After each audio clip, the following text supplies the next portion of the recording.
O Senhor esteja convosco. Ele está no meio de nós. Proclamação do Evangelho de Jesus Cristo, segundo Lucas. Glória a vós, Senhor.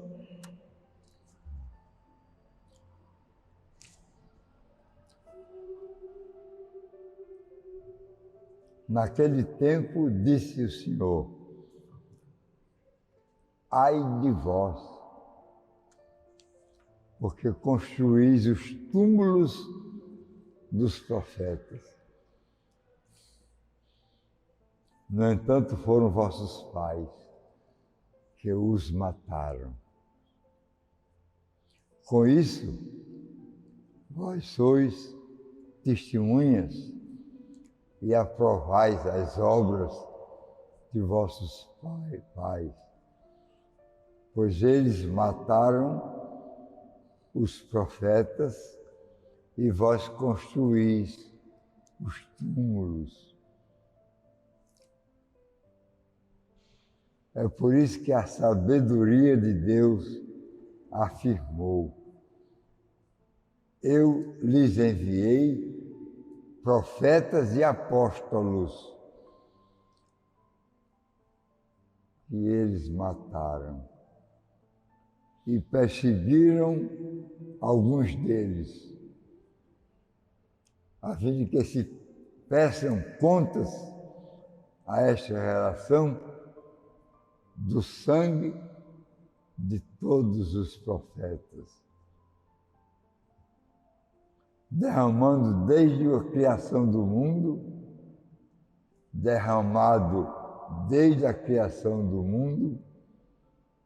que foi morto entre o altar e o santuário, como o sangue de Zacarias. Assim, eu vos digo, serão pedidas contas disso a esta geração. Ai de vós, mestres da lei, porque tomastes a chave da ciência. Vós mesmos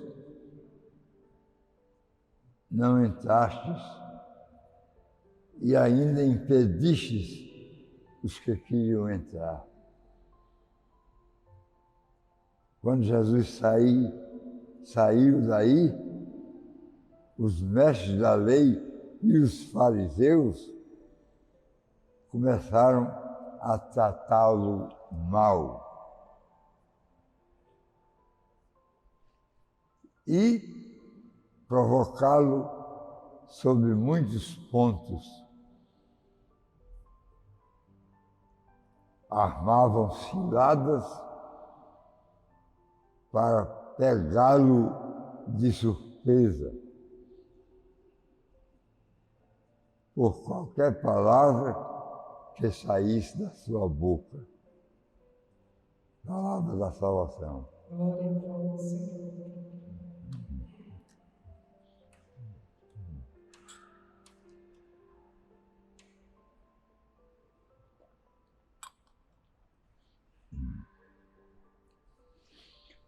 Meus irmãos, minhas irmãs,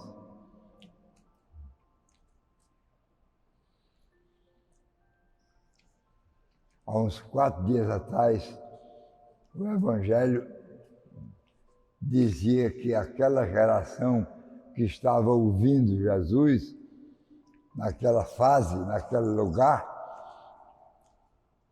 era uma geração má. Procedia da geração daqueles que mataram os profetas.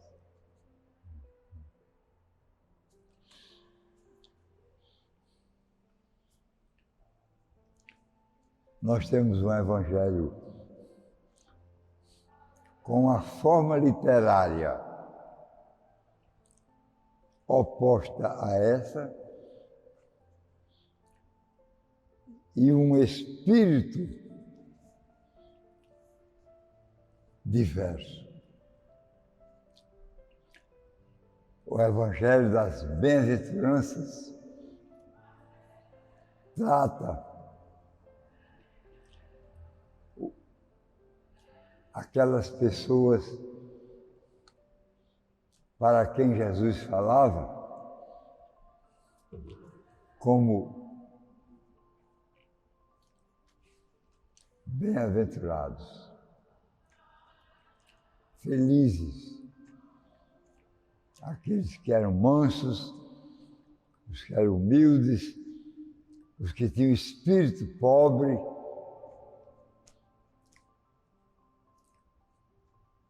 chamava de bem-aventurados. Quando ele terminou a lista dos bem-aventurados, começou o Evangelho de hoje. Ai de vós! É o contrário. Ao invés de chamar de bem-aventurados, de felizes, privilegiados,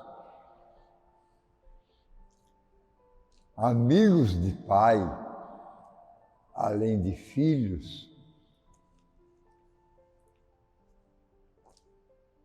ele vai adverti-los. Ai de vós, que aprovais as obras dos vossos pais, que construíram, que mataram os profetas e os apóstolos, alguns deles. E vós construístes os túmulos para sepultá-los. Então tem essa cadeia. Os pais mataram os profetas, os filhos, as gerações posteriores construíram os túmulos e os sepultaram. Ai de vós! De um lado das bem-aventuranças, a esperança de conseguir a graça de Deus. Ele já está chamando agraciados, felizes, bem-aventurados, para não perder a esperança de um dia estar de reencontro com o Pai, e aí vai ouvir aquela fórmula: agora façamos o homem à nossa imagem e semelhança. Quantos de nós se desviaram dessa imagem? Ficaram dissemelhantes ao invés de semelhantes. Mas, para aqueles que são mansos, humildes, pobres, aqueles que prestam serviço aos necessitados, esses são bem-aventurados, são agraciados. E a humanidade não pode perder essa esperança. A razão pela qual a liturgia estabelece como cor da esperança o verde, e esse verde prevalece o ano inteiro. Quando não tiver um elemento especial a ser contemplado, volta-se ao verde. Há cores que são de passagem, mas há cores que são prevalentes, são costumeiras, são permanentes. A esperança é a última virtude que termina. As demais terminam, a não ser o amor, que nem termina. O amor é a única virtude teologal que não desaparece. A fé desaparece com o encontro com o objeto da fé, Deus. A esperança com a salvação, mas enquanto não chega a isso, a cor da esperança prevalece para que nós não percamos o elo de fé e de amor. Para não estar criticando Jesus depois, que fez isso, que fez aquilo, deixou de fazer,